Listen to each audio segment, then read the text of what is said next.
Hey guys, my name is Matimio, and today the Close Quarter DLC finally launched on the Xbox 360 and PC. I've played for about 3 hours so far. I'm having an absolute blast. These maps are just amazing, but I wanted to give you guys my first impressions and go over some of the things that I noticed and I think that are noteworthy. And the first thing I wanted to talk about were the maps themselves, and so far, like I said earlier, they're an absolute blast. They're very well made. There is a lot of different ways that you can approach different objectives, and the one thing that stood out to me the most was that if I never at one point felt like I was locked down in a room and I couldn't just flank around and hit an objective or flank an enemy at any point.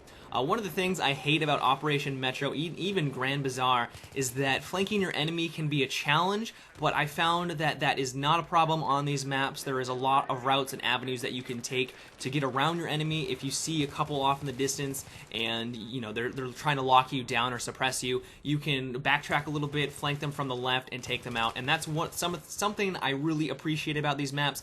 There really wasn't a lot of times where I felt like I was just searching for action. It was very fast-paced, and if you play the objective game modes, I felt like if you went for the objectives, for the most part, you were going to come across at least one or two enemies. As for the destruction, it's very impressive, but it's not what I was really expecting. Right now, if you shoot at someone or you shoot at a wall, debris is going to fly absolutely everywhere, which is really impressive, but I was expecting there to be a little bit more destruction. If you shoot an RPG at a wall, it's not going to crumble, so you can't flank your enemies in that fashion. I said earlier that there is a lot of flanking routes and you can approach different situations in numerous ways, so that's not really a problem. It's kind of more of an aesthetic thing right now, so if you do shoot at someone, debris can fly in their face, which I guess you can use to your advantage. It's more of an immersion thing than anything else. One thing that was a little surprising is that because the maps seem to be really well made, you can pretty much use any weapon that you want and still be very effective. Going into the DLC, I assumed that the higher RPM weapons were going to be king. If you tried to use the new Scar L or the G3A3, you were just going to get kicked in the face.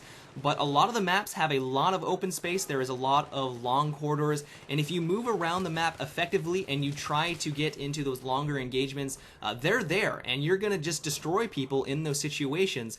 So I was very impressed by this, and I'm glad to see that DICE took the time to really try and balance these new maps. And lastly, I wanted to quickly mention the new game modes. I mainly stuck with Conquest Domination, and I'm having an absolute blast with it so far. It's pretty much like any other Conquest game mode, but you capture the objectives absurdly fast. Like, if you have one person on an objective, it feels like you have like 5 people on the objective if you were playing normal Conquest on, let's say, Caspian Border. The pacing also seems to be fantastic on this game mode. If you head towards an objective, you're going to see multiple enemies along the way, and when you get on it, you're probably going to be assaulted by someone trying to defend it. So I really enjoyed my play session so far on that game mode. I also tried out Gunmaster, but to be honest, I wasn't overly impressed by it, but I'm sure if you enjoy that type of play style, it's going to be an absolute blast for you. But that's all I really wanted to talk about for today's video. Let me know if you guys are enjoying the Close Quarter DLC. As you guys can tell, I'm having an absolute blast, but I want to know your guys' thoughts as well. But if you guys enjoyed the video, I would appreciate it. Give this video a thumbs up, or if you just want to support my channel. And if you haven't already, subscribe for more videos. But until next time, guys, have a good one, and take it easy.